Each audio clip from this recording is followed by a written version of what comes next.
যে ব্যাগের শেপে হচ্ছে যে একটা বিল্ডিং। লুই ভুটন প্রথম চালু হয়েছিল, মানে সে খুব গরিব ছিল, সে 2 বছর হেঁটে হেঁটে খুব সম্ভবত তার যেখানে বাসা ছিল অরিজিনাল ওইখান থেকে হেঁটে হেঁটে প্যারিসে আসছিল। এসে হচ্ছে যে সে প্রথমে হচ্ছে যে লক স্মিথ না, ব্যাগ বানানোর কাজ, ট্রাঙ্ক বানানোর কাজ, ট্রাঙ্ক। তো পরবর্তীতে সে নিজেই আর কি ট্রাঙ্কের ব্যবসা শুরু করে। সো লুই ভুটনের শুরুটা হয়েছিল হচ্ছে ট্রাঙ্ক দিয়ে। আমাদের যে সেফগুলো ছিল আগে ছোটোবেলায় দেখতাম ট্রাঙ্ক, সেই ট্রাঙ্ক ভালো ব্র্যান্ডের এবং ভালো লকের ট্রাঙ্ক তারা লুই ভুটন সর্বপ্রথম বানাইছে এবং ডিজাইনার। এবং সে যখন প্রথম এটা বের করার পরে সে কিছু অর্ডার পায় তৎকালীন রানীর কাছ থেকে অর্ডার পাওয়ার পরে সে আসলে অনেক বেশি বিখ্যাত হয়ে যায়। সব দিকে তার ভালো মজবুত ট্রাঙ্কের যে সুনাম সেটা ছড়ায় পড়ে এবং অনেক নকল বের হওয়া শুরু হয়। তখন সে ডিজাইনে পরিবর্তন আনে। আজকের যে লুই ভুটনের ব্যাগগুলোতে উপরে যে কারুকাজ, ওই টাইপের কারুকাজ আবার ট্রাঙ্ক সেই সময় প্রথম সে ইন্ট্রোডিউস করে।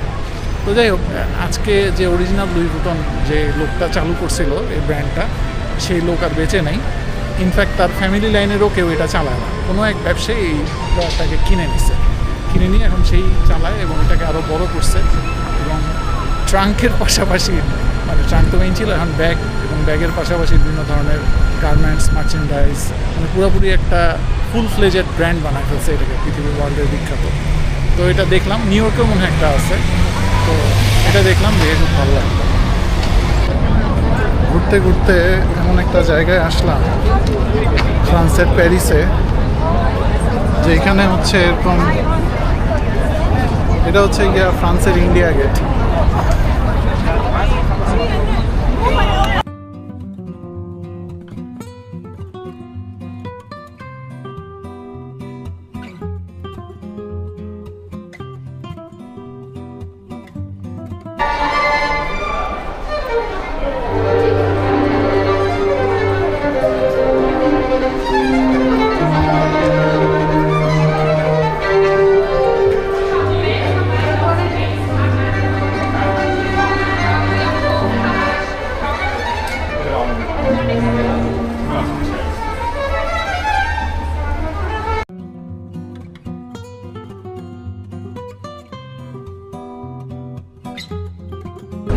আরডি ট্রেন দেখতে আসলাম, বিশাল বড় গেট। এই গেটের ইতিহাস তেমন একটা জানি না, একটা সড়ক দ্বীপের মধ্যে এটা বানানো বিশাল বড় জিনিসটা। তবে এই জিনিসটার ভিতরে ঢোকা যায় বিএসপি পয়সা দিয়ে, যেহেতু জানি না তাই আর এটা টিকিট কেটে ভিতরে ঢুকি না।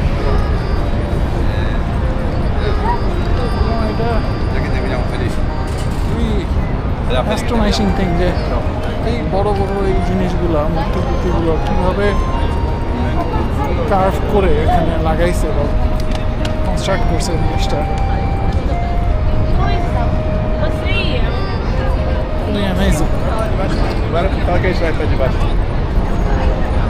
প্রচণ্ড গরম আজকে, এই গরমের মধ্যে বেশ স্বস্তিদায়ক। যে জায়গাটায় ছায়া পড়ে ওই জায়গাটায় মানে টেম্পারেচার মিনিমাম 4-5 ডিগ্রি ডিফারেন্স, এবং বাতাস আছে একটা, যেহেতু গিয়ে বিশাল বড় একটা স্ট্রাকচার, ভিতরে হচ্ছে বাতাস ফ্লো করে, বাতাসটা এত ঠান্ডা, খুবই অদ্ভুত বিষয়। আমি আসলে একটা 360 দিচ্ছি এই সড়ক দ্বীপটার চারপাশে এবং এই গেটটার চারপাশে, যাতে দেখতে পাবো। এটা হচ্ছে প্যারিসের একটা মনে হয় ফ্যাশন স্ট্রিট, কারণ বড় বড় সব ব্র্যান্ডের দোকান এখানে দেখলাম আসার সময়। কর্টিয়ার, লুই ভুটন, আরও যত বড় বড় ব্র্যান্ড আছে। তো সেইখানে এক ঝিলে অনেক পাখি মারা হয়ে যায় আর কি, তো আগালি যেহেতু এটা enormous.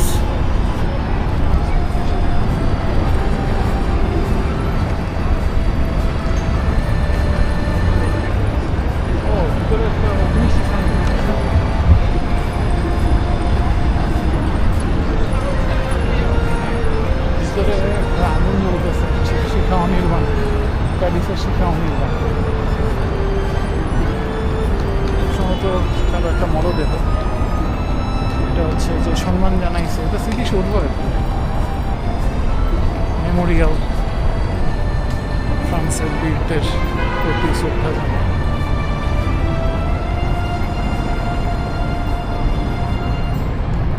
অসাধারণ অসাধারণ একটা জিনিস।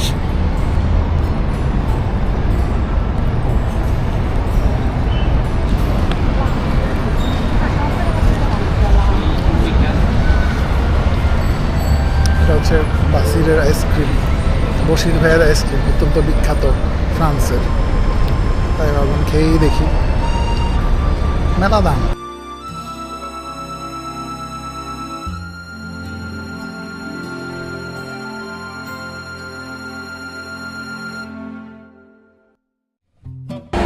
প্যারিসের দেশি দশে আসলাম, যেখানে একই ছাদের তলে প্রাডা, লুই ভুটন, ভিক্টোরিয়া বেকহ্যাম, যা যা আছে, গুচি, সমস্ত কিছু ব্র্যান্ডের শপ আছে।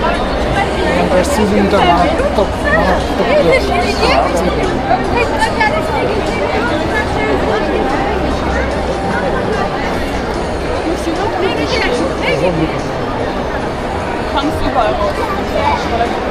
কিন্তু এটা আমার জায়গা।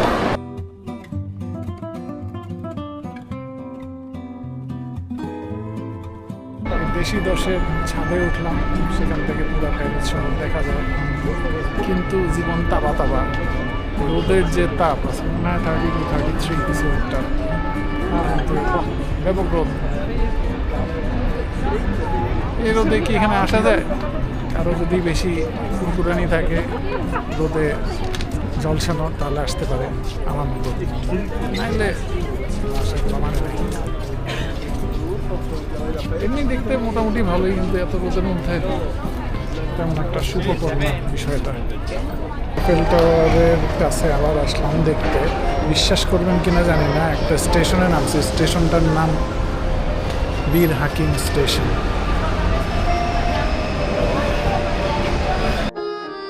প্যারিসের তথা ফ্রান্সের তথা পুরো বিশ্বের বিখ্যাত একটা ল্যান্ডমার্ক। তো গুস্তাভ আইফেল 1889 সালে এটা বানাইছে, বা তার কোম্পানি আর কি, গুস্তাভ আইফেল।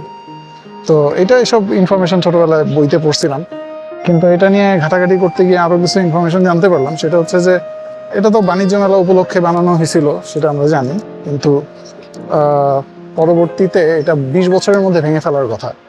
কিন্তু এটা সার্ভাইভ করছে, এতদিন ধরে আছে। কারণ হচ্ছে গুস্তাভ আইফেল এখানে কিছু ট্রিক খাটাইছে, এবং আমি যে সাবজেক্টে পড়ালেখা করছি এটার পিছনে অবদান আছে, সার্ভাইভালের পিছনে। কারণ গুস্তাভ আইফেল দেখলো যে এটা ভেঙে ফেলবে, এত কষ্ট করে এটা বানাইছে, ভেঙে ফেললে তো কষ্ট লাগে স্থপতি। তখন উনি যেটা করলো যে এখানে হচ্ছে যে তখন খালি রেডিও কমিউনিকেশনের যুগে শুরু হয়েছে।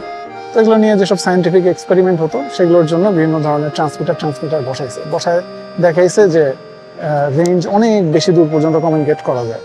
তো যেহেতু এটা প্রায় মনে হয় 312 মিটার, যদি ভুল না বলে থাকি, এটার উচ্চতা, এই হাইটে যখন রেডিও ট্রান্সমিটার বসানো হয়, রেঞ্জ অনেক বেড়ে যায় কমিউনিকেশনের। এইসব গবেষণাগার, বেসিক্যালি ফ্লোটিং একটা গবেষণাগার বানায় ফেলছিল এটা ওয়্যারলেস কমিউনিকেশনের জন্য। এই কারণে এইটা ফ্রান্সের যে সেনাবাহিনী এটার গুরুত্ব বুঝতে পারে এবং এটাকে সার্ভাইভ করতে দেয়, রেখে দেয়। তো এবং সেকেন্ড ওয়ার্ল্ড ওয়ারের সময় কিন্তু অকুপাইড হয়ে যায় জার্মানির দ্বারা। তখন আর এক কাহিনী শুনলাম যে সেই সময় নাকি হিটলার আসছিল। তো অকুপাইড ফ্রান্সের মধ্যে যারা ইঞ্জিনিয়ার ছিল তাদের তাঁতে ঘা লাগছে, স্বাভাবিক, তাদের প্রাইডের উপর আঘাত। তো তারা ওই সময় লিফটগুলো অচল করে রেখে দিছিল। এই কারণে হিটলার উপরে উঠতে পারেনি, উপরে না উঠেই ফেরত গেছিল।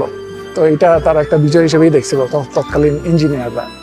এবং সেই সময় হার্নেস নাই, সেফটি নাই, এরকম অবস্থায় 2 বছরের মধ্যে তারা এটা কমপ্লিট করছিল। ইনর্মাস স্টিল জায়ান্টটাকে কনস্ট্রাক্ট করছিল তারা 2 বছরের মধ্যে, যেটা আসলে খুবই টাইট স্কেডিউল।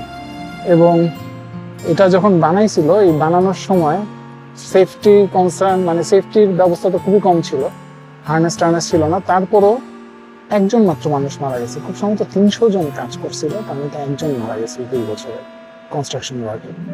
তো এই হচ্ছে আইফেল টাওয়ার। শখ পূরণ হলো। এইটার মধ্যে হচ্ছে এখন পরে মনে হয় 85 সাল থেকে লাইট লাগাই দিচ্ছে, পরে একটা গোল্ডেন মানে ভাইব দেয়, মানে যে গোল্ডের তৈরি রাত্রেবেলা যখন আলো জ্বলে। তারপরে মিলেনিয়ামে 2000 সালে তো ঝিকিমিকি আলো বসায় দিছে, ঝিকমিক করে প্রত্যেক ঘন্টায় 5 মিনিটের জন্য ঝিকমিক ঝিকমিক করে আইফেল টাওয়ারটা। তো আমি হেভি লাগে দেখতে, অন্য একটা ভিডিওতে দেখছে, মানে আমার করা আছে। তো এই হচ্ছে মোটামুটি আইফেল টাওয়ার সংক্রান্ত কথাবার্তা যা জানলাম। এবং সামনে থেকে না দেখলে এটা আসলে বিশ্বাস হয় না যে এত বড় একটা জিনিস সেই 1889 সালে তারা বানাইতে পারছিল। চিন্তা করলেই আশ্চর্য লাগে। আইফেল টাওয়ার নিয়ে যে ঘটনাগুলো বললাম ওটার মধ্যে একটা ইন্টারেস্টিং ঘটনা বলতে ভুলে গেছি। সেটা হচ্ছে প্রথমে যখন এটার প্ল্যান প্রোগ্রাম হয়েছে এই জিনিসটা বানানোর, তখন হচ্ছে যে কি বলে নাম, যেই বুদ্ধিজীবী যারা ছিল তাদের মধ্যে অনেকে এটা বানানোর বিরোধিতা করছিল, তারা পছন্দ করেনি। তারা বলতেছিল যে এটা শহরের সৌন্দর্য নষ্ট করবে। এবং যেসব বুদ্ধিজীবী ছিল বেশিরভাগ কি চিনি না, একজনকে চিনতে পারছি, সে ছিল আলেকজান্ডার দুমো।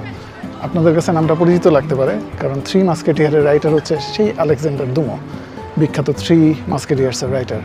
তো তারও এটা পছন্দ হয় না এবং তারা সরকারকে চিঠি পর্যন্ত দিছিল যাতে এটা বানানো বন্ধ হয়। তো যাই হোক, গুস্তাভ নিজে, তাকে যখন প্রশ্ন করা হয় ব্যাপারটা নিয়ে যে এরকম বড়সড় বুদ্ধিজীবীরা তো চাচ্ছে না এটা হোক, এটা শহরের সৌন্দর্য নষ্ট করবে, তখন হচ্ছে যে গুস্তাভ বলছিল যে একবার খালি বানাই, তারপর দেখবেন এটা বাজে লাগে নাকি অনেক সুন্দর লাগে। তো এটা একটা ইন্টারেস্টিং জিনিস যেটা বলতে ভুলে গেছিলাম।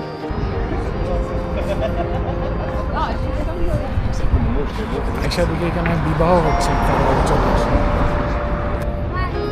10টা বেজে গেছে। প্যারিসের আইফেল টাওয়ারে এই ঝিকিমিকি যে ব্যাপারটা সেটা হওয়া শুরু হয়েছে।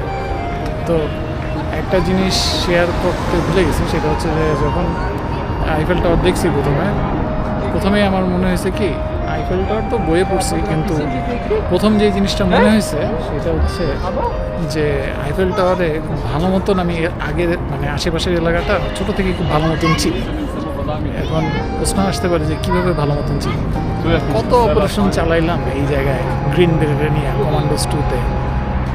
তো কমান্ডোস 2-তে যেরকম মডেলিং করছিল জায়গাটার, এই জায়গাটা মোটামুটি সেম।